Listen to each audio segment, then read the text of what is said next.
It's 2015. I'm 27 years old and I'm sitting in a bar in Chiang Mai, Thailand with two of my friends. There are flashing lights in front of me and teenage boys dancing on the stage in their underwear. I'm not there by accident. I have a hidden camera on me and I'm in beginning stages of filming a documentary film on the sex trafficking of boys in Thailand's sex tourism industry. Many of these boys come from the hill tribes in Thailand or are refugees from the outerlying countries.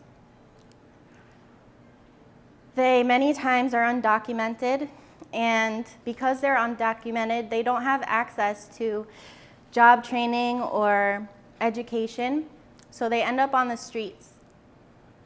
And on the streets, they get picked up and are lured into the sex trade as a means for survival.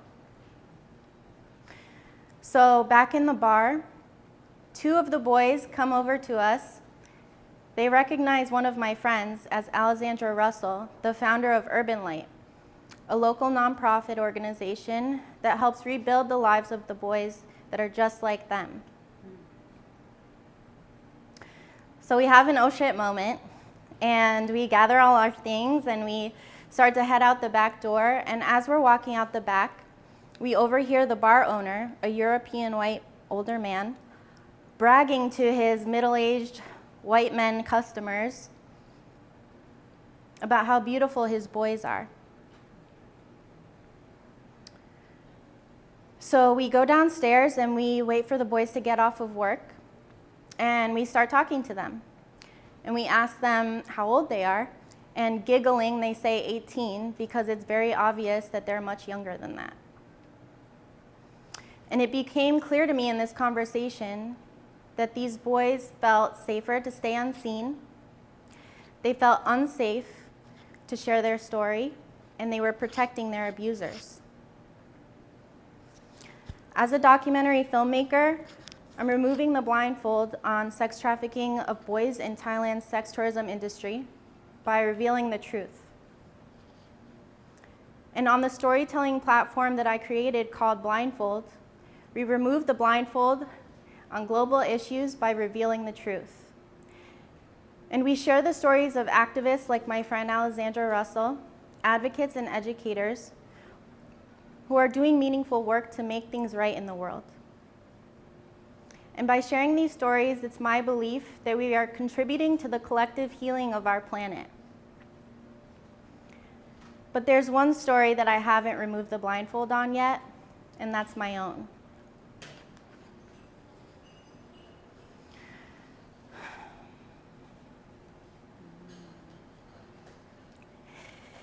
It's November 2018, and I'm sitting in a conference room in New York City with a sexual assault advocate and a lawyer.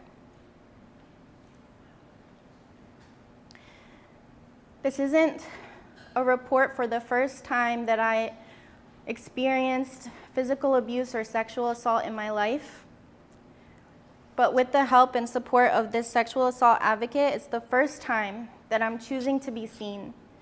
I'm choosing to share my story, and I'm choosing to report one of my abusers. It took me 4 years to get there to share my story because I was so terrified that they wouldn't believe me and that nothing would be done about it. So I'm sitting in this office, falling into old habits of fidgeting with my fingers and hiding my hands under my thighs, becoming as small as possible.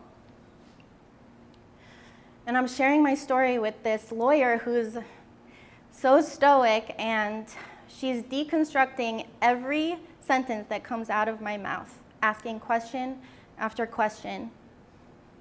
And I feel so vulnerable. 1 month later, on Christmas Eve, I receive a letter that says they won't be moving forward with my case because there wasn't enough evidence. And I broke down. Every fear and survival technique that I had ever learned from years of experiencing layers of physical abuse and sexual assault were rushing back to me to be reconfirmed that it's unsafe to be seen, it's unsafe to share my story, and ultimately, the system would protect my abuser. So I went into a deep depression, and after days of being paralyzed on my couch, I woke up to the realization that I no longer had to be a victim, that I could reclaim my power by prioritizing healing, so I did.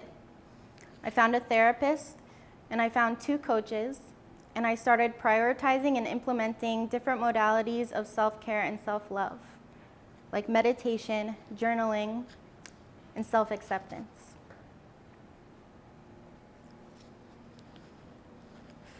So today, I'm not here by accident. I'm removing the blindfold on sexual assault and physical abuse by sharing my story. I invite all of you to look into your own lives and see where there is opportunity to remove the blindfold by sharing your truth. I will be seen. I will share my story. And through my story, through Blindfold, and through documentary filmmaking, I will continue to speak the truth.